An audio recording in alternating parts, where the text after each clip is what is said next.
전쟁이 터졌어요. 터지고 우리가 낙동강까지 밀려 내려왔을 때 누가 참전해요? 첫 번째로 미국이 참전하죠. 이거는 굉장히 중요한 의미를 지니고 있는 거예요. 우리한테는 미국이 너무나 절대적인 동맹 국가니까 그냥 당연한가 보다라고 생각을 하지만 문제는 뭐냐면 2차 세계대전이 끝난 지 5년 만에 미국이 군사력을 이끌고 더군다나 그 군사사령관이 누구예요?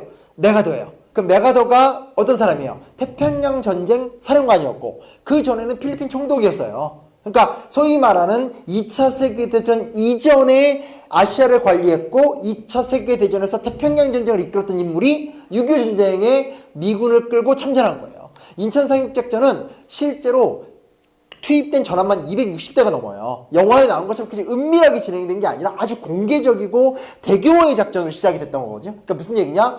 세계 제3차 대전이 생각보다 빨리 왔다라고 느낄 수밖에 없는 상황이죠. 그래서 스탈린은 참전할 수가 없었어요. 근데 그때 누가 참전했냐? 잘 알다시피 3개월 만에 압록강까지 밀고 올라갔었고 밀고 올라간 상태에서 그때 메가더 했던 말이 뭐냐면 12월 달에는 크리스마스, 캘리포니아로. 그러니까 전쟁 끝내고 우리 다 집에 가서 크리스마스를 12월 달에 보내자고 할 정도로 한반도 통일이 눈앞에 왔다고 이렇게 믿었었죠. 근데 마오쩌둥이 드디어 이제 중국군을 파견을 하게 되는 거죠. 그때 마오쩌둥이 그냥 보낸 게 아니라 마오쩌둥의 장남이었었던 모안영인데 마오안영이 참전을 해요. 그리고 6.25 전쟁 중에 마오쩌둥의 큰아들이 죽어요. 그러니까 굉장히 6.25 전쟁은 중국에게도 의미가 큰 전쟁인 거죠. 혈맹이란 말을 괜히 쓰는 게 아니에요. 그래서 중국군이 참전하게 됐고 중국군과 미군이 붙어버리게 되는 거죠. 그러니까 중국군이 참전하는 그 순간 이 전쟁은 국제전이 돼버릴 수밖에 없는 굉장히 큰 의미를 갖고 있는 거죠. 굉장히 큰 의미를. 근데 이제 우리가 제한전이란 말을 쓰는 건 뭐냐면 이 상황에서 3차 세계대전을 우려했던 소련이 참전을 하지 않았고 또 그 다음에 메가더가 밀리니까 메가더가 무슨 아이디어를 내냐면 방법은 하나밖에 없다.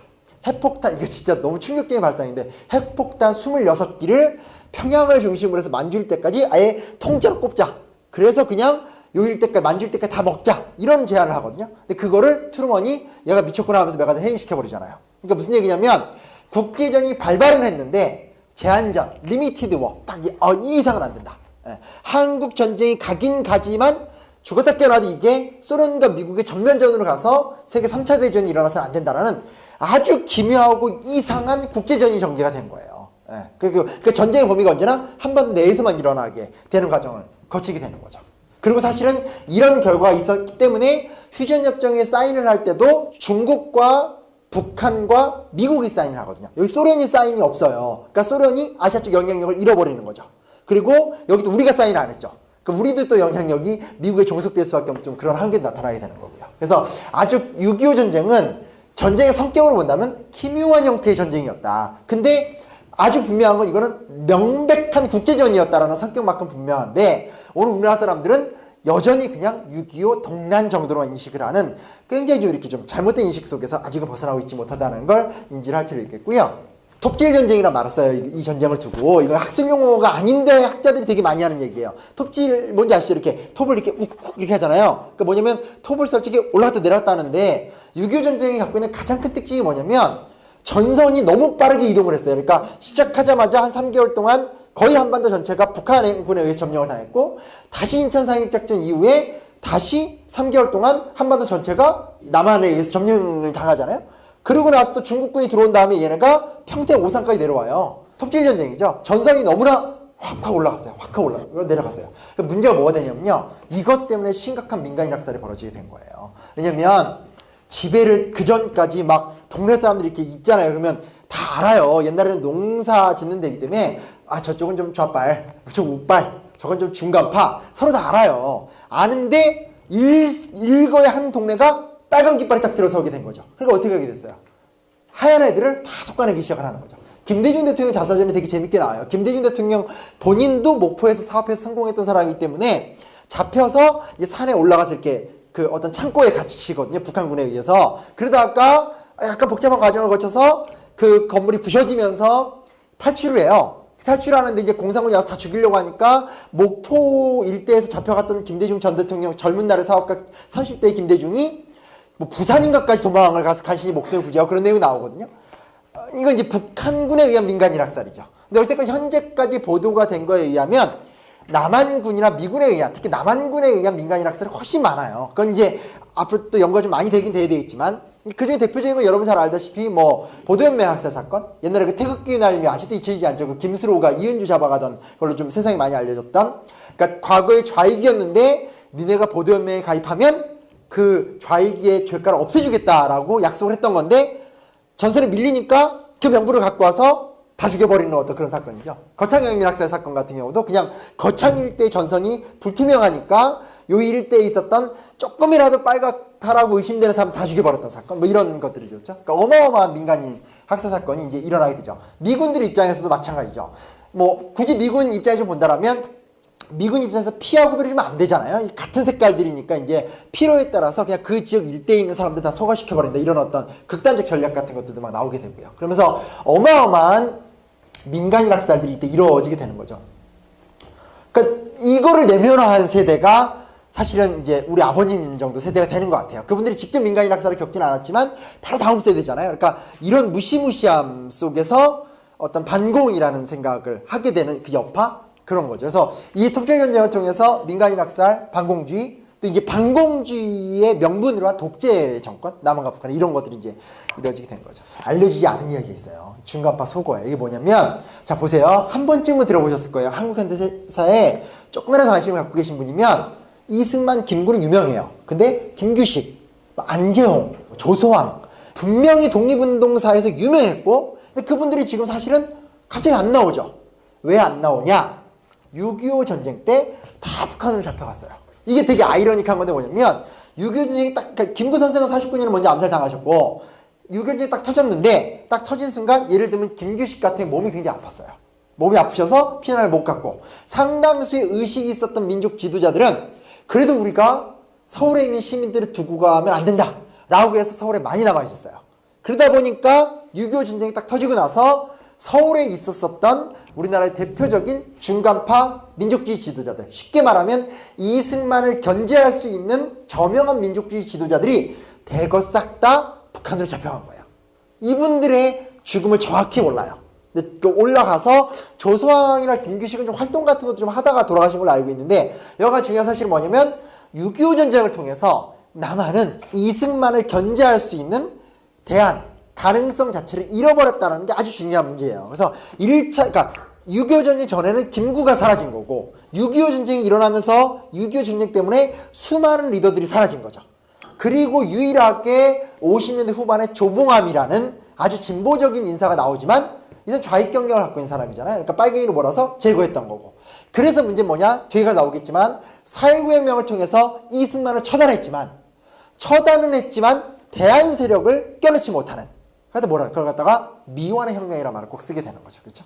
그 나중에 결국은 5.16 군사 쿠데타의 명분을 또 주게 되는 거고. 그러니까 우리 사회는 이 대한 세력이 없다라는 것이 굉장히 심각한 발목으로 지금 이 순간도 장악을 하는. 또 하나는 이게 이 얘기 많이 아세요. 이승만이 바로 도망가잖아요. 그 북진한다고 뻥치고 지는 맨 처음에 대전 갔다가 대구까지 가요. 그러다가 너무 많이 왔나 이러면서 다시 대전까지 왔다 이렇게 막 이러잖아요. 그건 다 아세요. 근데 사실 그 정도가 아니라 이 당시에 소위 말하는 친이승만계열, 요즘식 말하면 친일파, 이런 애들은 아주 일찍 다 부산으로 도망가요. 그리고 그때 돈이 있었던 사람들은 어떻게 한지 아세요? 도쿄로 다 도망갔어요. 도쿄로 갈 배를 못 얻은 사람들은 어디로 갔냐? 제주도로 도망갔어요. 그리고 도쿄랑 제주도로 못 도망간 사람들은 낙동강 이하 부산에서 제일 안전한 데 들어가서 여성들이랑 어울리면서 막 그런 행동을 했었어요. 진짜 심각한. 그리고 실제로 낙동강 전선을 어마한 사람들이 지킨 것들이에요. 그리고 이 당시에 이승만은 뭐까지 생각을 했었냐면, 미국도 고민했던 건데 제주도 망명정부, 그러니까 도저히 한반도를 지킬 자신이 없으니까 제주도로 가자.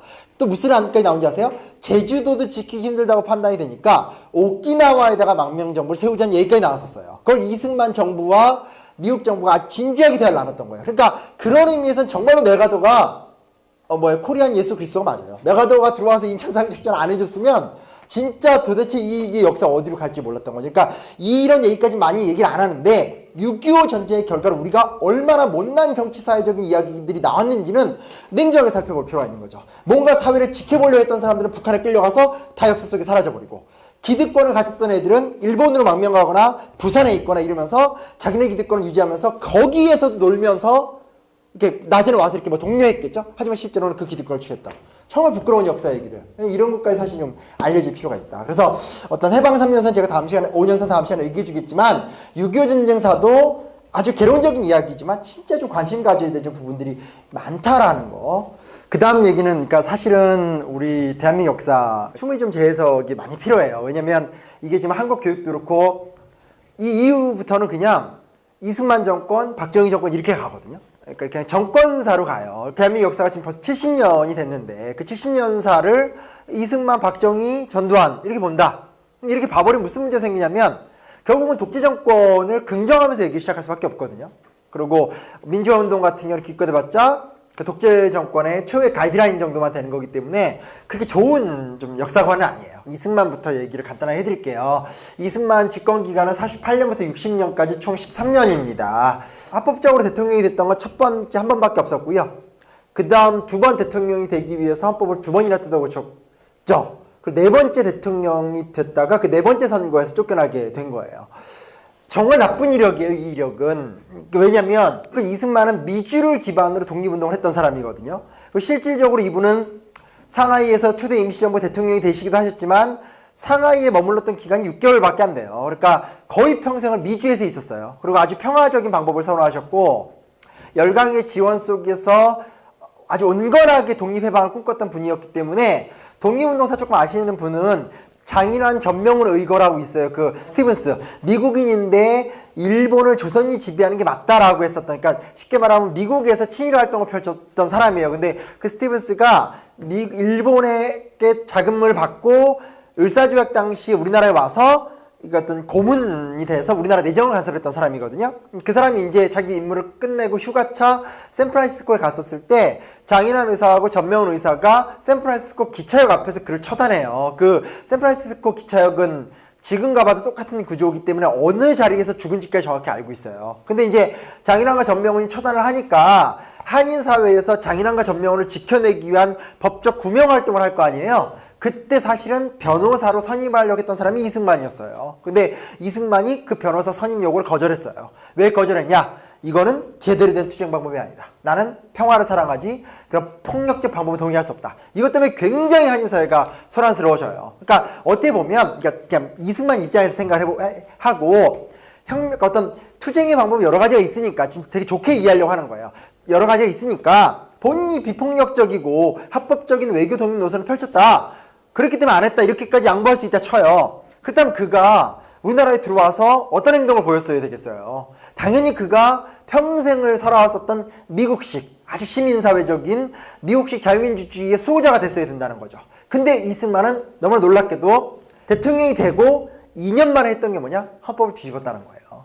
헌법을 무려 2번이나 뜯어고쳤고 그 이후에 권력을 유지하기 위해서 가진 방법들을 다 쓰는, 그러니까 한국에 남아있는 친일의 유산 혹은 한국인이 절대로 하면 안 되는 그 이후에 대한민국이 지금까지도 해소하고 있지 못하는 고질적인 질병을 정착시켰던 게 바로 이승만이었다는 거예요. 이거는 너무너무나 아이러닉한 거죠. 그러니까 김구나 이런 사람들은 사실은 평생을 만주에서 살았고 막 폭탄 던지고 쉽게 말하면 테러잖아요. 막 윤봉길, 이몽창 불러다가 폭탄 선물로 주고 던지고, 이게 지금 얘기하면 의거지만 그 당시 관점에서 보면 아주 파괴적인 활동이고 만주의 총속이 다 폭력적인 거잖아요. 그런 사람들이 만약에 좀 이랬다라고 하면 좀 이해라도 되는데 본인은 미국에서 평생을 아주 세련된, 근데 대통령이 되고 2년 만에, 그때 이제 국회 간접 선거였어요. 그러니까 우리나라 초대 제도는 국민이 투표를 해서 대통령을 뽑는 게 아니라 국민이 국회의원을 선출하고 국회의원이 대통령을 뽑는 제도였거든요.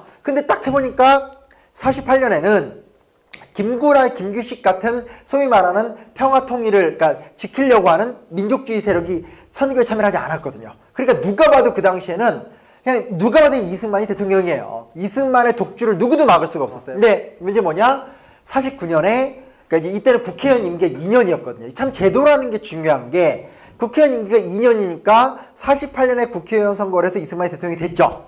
사실 이승만이 대통령이 될 적에 개인적 카리스마도 있었지만 한민당이라는 보수정당의 지원이 있었어요. 근데 그때 기대를 한 거죠.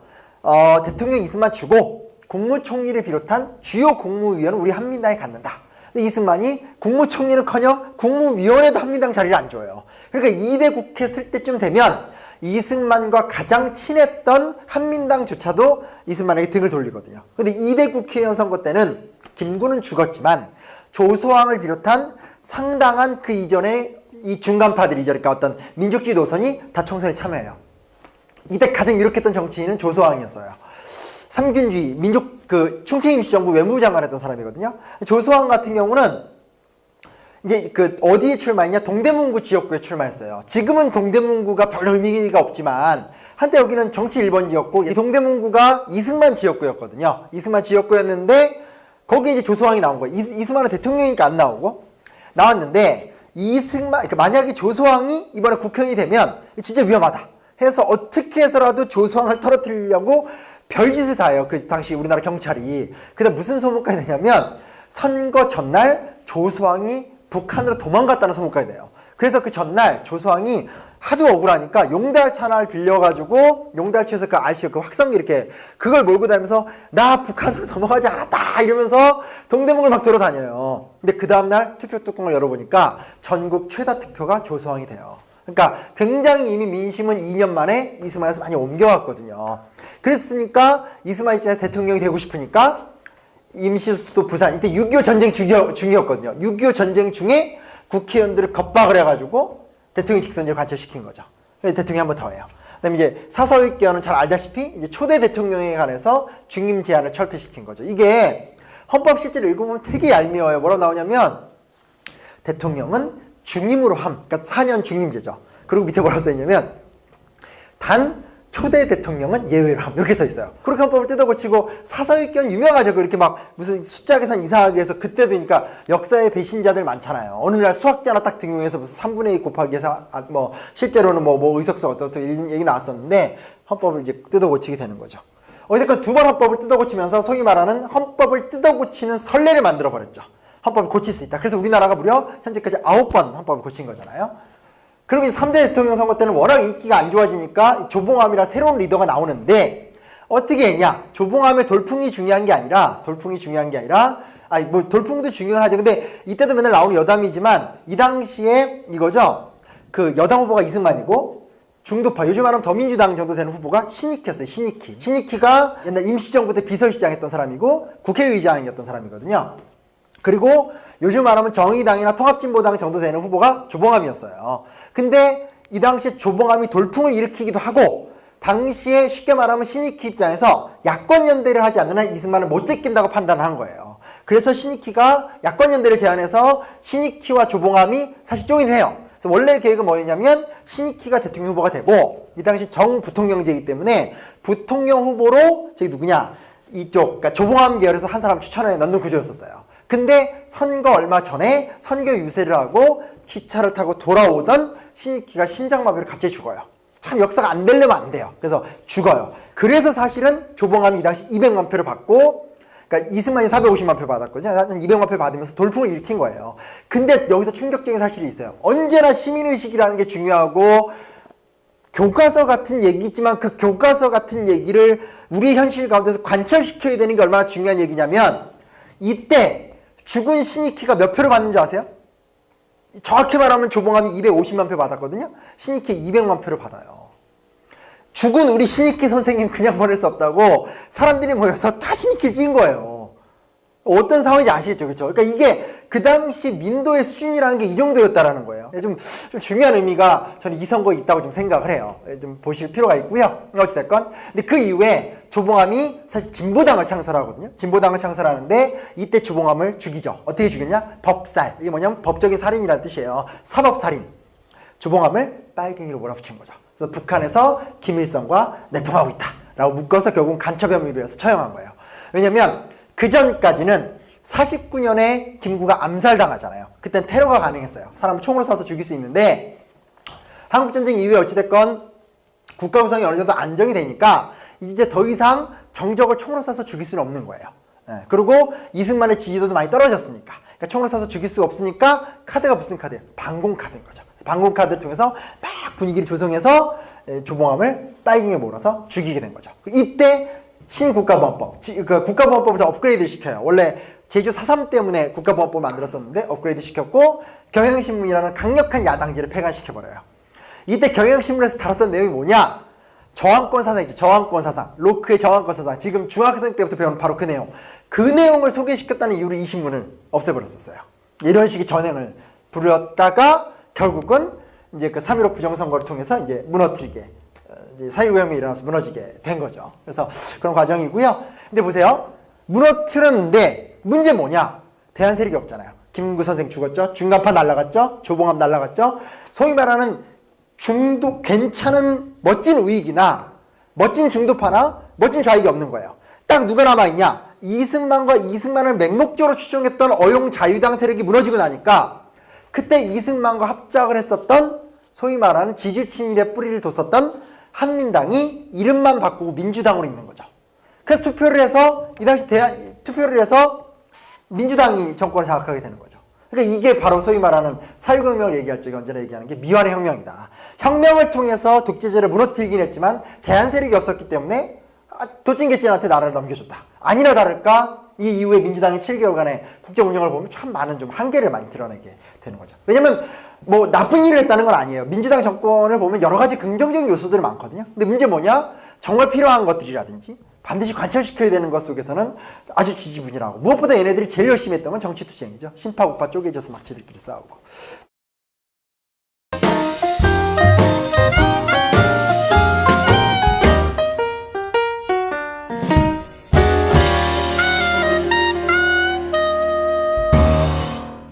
참전을 하지 않았고 또 그 다음에 메가더가 밀리니까 메가더가 무슨 아이디어를 내냐면 방법은 하나밖에 없다. 핵폭탄, 이거 진짜 너무 충격적인 발상인데 핵폭탄 26기를 평양을 중심으로 해서 만주일 때까지 아예 통째로 꼽자. 그래서 그냥 요 일때까지 만주일 때까지 다 먹자. 이런 제안을 하거든요. 근데 그거를 트루먼이 얘가 미쳤구나 하면서 메가더 해임시켜버리잖아요. 그러니까 무슨 얘기냐면 국제전이 발발은 했는데 제한전, 리미티드 워, 딱 이 이상은 안 된다. 예. 한국 전쟁이 가긴 가지만 죽었다 깨어나도 이게 소련과 미국의 전면전으로 가서 세계 3차 대전이 일어나서는 안 된다라는 아주 기묘하고 이상한 국제전이 전개가 된 거예요. 예. 그 전쟁의 범위가 언제나 한반 내에서만 일어나게 되는 과정을 거치게 되는 거죠. 그리고 사실은 이런 결과가 있었기 때문에 휴전협정에 사인을 할 때도 중국과 북한과 미국이 사인을 하거든요. 여기 소련이 사인이 없어요. 그러니까 소련이 아시아 쪽 영향력을 잃어버리는 거죠. 그리고 여기도 우리가 사인을 안 했죠. 그러니까 우리도 또 영향력이 미국에 종속될 수밖에 없는 좀 그런 한계도 나타나게 되는 거고요. 그래서 아주 6.25 전쟁은 전쟁의 성격으로 본다면 기묘한 형태의 전쟁이었다. 근데 아주 분명한 건 이거는 명백한 국제전이었다라는 성격만큼 분명한데 오늘 우리나라 사람들은 여전히 그냥 6.25 동란 정도로 인식을 하는 굉장히 좀 이렇게 좀 잘못된 인식 속에서 아직은 벗어나고 있지 못하다는 걸 인지를 할 필요가 있겠고요. 톱질 전쟁이라 말았어요. 이 전쟁을 두고. 이건 학술 용어가 아닌데 학자들이 되게 많이 하는 얘기예요. 톱질 뭔지 아시죠? 이렇게 톱을 이렇게 욱욱 이렇게 하잖아요. 그러니까 뭐냐면 톱을 솔직히 올라갔다 내려갔다 하는데 6.25 전쟁이 갖고 있는 가장 큰 특징이 뭐냐면 전선이 너무 빠르게 이동을 했어요. 그러니까 시작하자마자 한 3개월 동안 거의 한반도 전체가 북한군에 의해서 점령을 당했고 다시 인천 상륙작전 이후에 다시 3개월 동안 한반도 전체가 남한에 의해서 점령을 당하잖아요. 그러고 나서 또 중국군이 들어온 다음에 얘네가 평택 오산까지 내려와요. 톱질 전쟁이죠. 전선이 너무나 확 올라갔어요. 내려갔어요. 그러니까 문제가 뭐가 되냐면요. 이것 때문에 심각한 민간인 학살이 벌어지게 된 거예요. 왜냐면 지배를 그 전까지 막 동네 사람들이 이렇게 있잖아요. 그러면 다 알아요. 옛날에는 농사 짓는 데이기 때문에 아 저쪽은 좀 좌빨, 저쪽 우빨, 저건 좀 중간파 서로 다 알아요. 아는데 일거에 한 동네가 빨간 깃발이 딱 들어서게 된 거죠. 그러니까 어떻게 하게 됐어요? 하얀 애들을 다 솎아내기 시작을 하는 거죠. 김대중 대통령 자서전이 되게 재밌게 나와요. 김대중 대통령 본인도 목포에서 사업해서 성공했던 사람이기 때문에 잡혀서 산에 올라가서 이렇게 그 어떤 창고에 갇히거든요. 북한군에 의해서. 그러다가 약간 복잡한 과정을 거쳐서 그 건물이 부셔지면서 탈출을 해요. 탈출하는데 이제 공산군이 와서 다 죽이려고 하니까 목포 일대에서 잡혀갔던 김대중 전 대통령 젊은 날의 사업가 30대의 김대중이 뭐 부산인가까지 도망을 가서 간신히 목숨을 부지하고 그런 내용이 나오거든요. 이건 이제 북한군에 의한 민간인 학살이죠. 근데 어쨌든 현재까지 보도가 된 거에 의하면 남한군이나 미군에 의한, 특히 남한군에 의한 민간인 학살이 훨씬 많아요. 그건 이제 앞으로 또 연구가 좀 많이 되긴 돼야 되겠지만 그중에 대표적인 건 여러분 잘 알다시피 뭐 보도연맹 학살 사건, 옛날에 그 태극기 날리며 아직도 잊혀지지 않죠. 그 김수로가 이은주 잡아가던 걸로 좀 세상에 많이 알려졌던.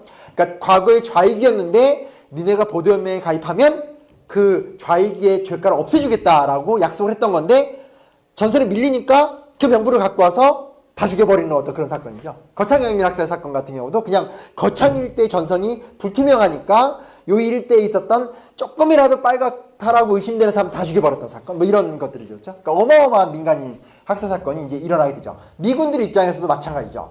뭐 굳이 미군 입장에서 본다라면 미군 입장에서 피하고 그러시면 안 되잖아요. 같은 색깔들이니까 이제 필요에 따라서 그냥 그 지역 일대에 있는 사람들 다 소화시켜버린다. 이런 어떤 극단적 전략 같은 것들도 막 나오게 되고요. 그러면서 어마어마한 민간인 학살들이 이때 이루어지게 되는 거죠.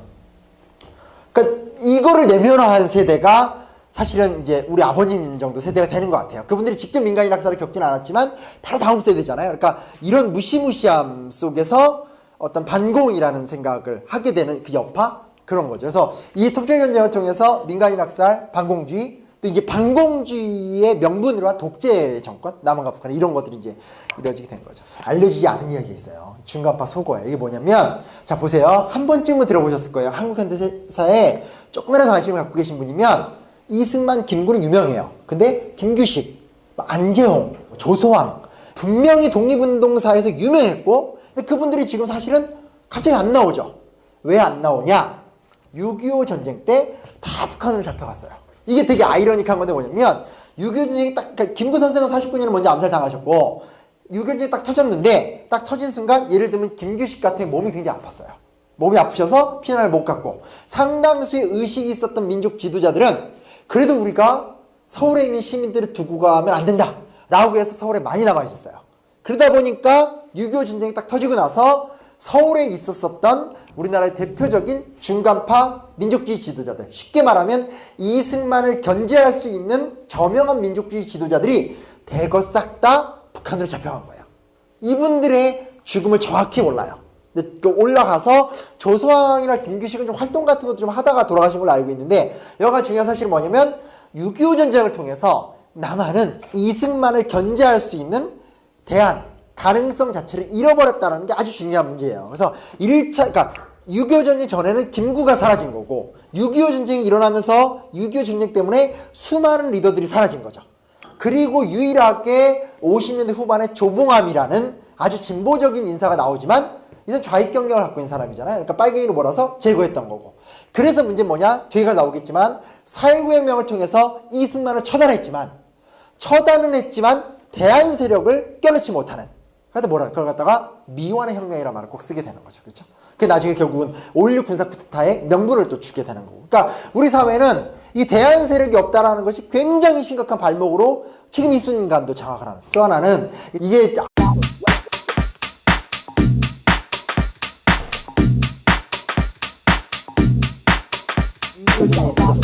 터지고 우리가 낙동강까지 밀려 내려왔을 때 누가 참전해요?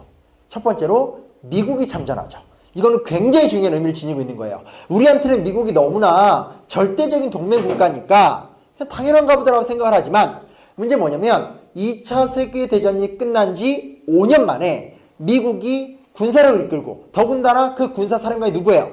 메가더예요. 그 메가더가 어떤 사람이에요? 태평양 전쟁 사령관이었고 그 전에는 필리핀 총독이었어요. 그러니까 소위 말하는 2차 세계대전 이전에 아시아를 관리했고 2차 세계대전에서 태평양 전쟁을 이끌었던 인물이 6.25 전쟁에 미군을 끌고 참전한 거예요. 인천 상륙작전은 실제로 투입된 전함만 260대가 넘어요. 영화에 나온 것처럼 그냥 은밀하게 진행된 게 아니라 아주 공개적이고 대규모의 작전으로 시작이 됐던 거거든요. 그러니까 무슨 얘기냐? 세계 제3차 대전이 생각보다 빨리 왔다라고 느낄 수밖에 없는 상황이죠. 그러니까 스탈린은 참전할 수가 없었어요. 근데 그때 누가 참전했냐? 잘 알다시피 3개월 만에 압록강까지 밀고 올라갔었고 밀고 올라간 상태에서 그때 메가더 했던 말이 뭐냐면 12월 달에는 크리스마스, 캘리포니아로. 그러니까 전쟁 끝내고 우리 다 집에 가서 크리스마스를 12월 달 보내자고 할 정도로 한반도 통일이 눈앞에 왔다고 이렇게 믿었었죠.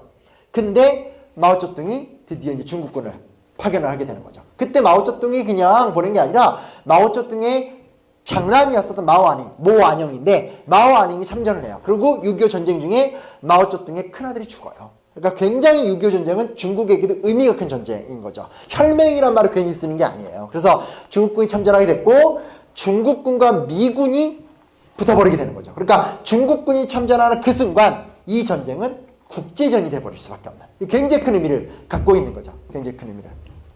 근데 이제 우리가 제한전이란 말을 쓰는 건 뭐냐면 이 상황에서 3차 세계대전을 우려했던 소련이 이 얘기 많이 아세요. 이승만이 바로 도망가잖아요. 그거 북진한다고 뻥치고 지는 맨 처음에 대전 갔다가 대구까지 가요. 그러다가 너무 많이 왔나 이러면서 다시 대전까지 갔다 이렇게 막 이러잖아요. 그건 다 아세요. 근데 사실 그 정도가 아니라 이 당시에 소위 말하는 친이승만계열, 요즘식 말하면 친일파 이런 애들은 아주 일찍 다 부산으로 도망가요.